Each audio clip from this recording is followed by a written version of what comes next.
Merhaba arkadaşlar, yeni bir haberle karşınızdayız. Hande Erçel ve Barış Arduç sete çıktı.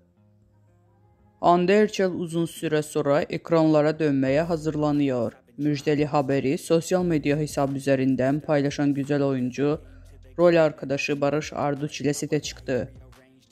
Başrollerinde oynayan Barış Arduç ve Hande Erçel'in paylaştığı Rüzgara Bırak adlı romantik filmin çekimleri başladı. İstanbul'da başlayan çekimler Urla, Çeşme ve Alaçatı'da devam edecek. Barış Arduç ve Hande Erçel başrollerini paylaştıkları Rüzgara Bırak filmin çekimlerinin ilk görüntüleri yayınlandı.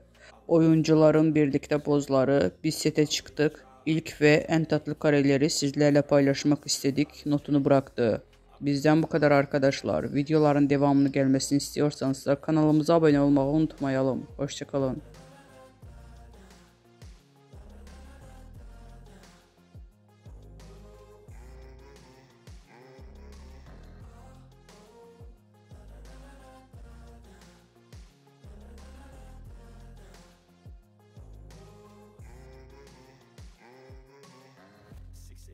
And I'm up again. I got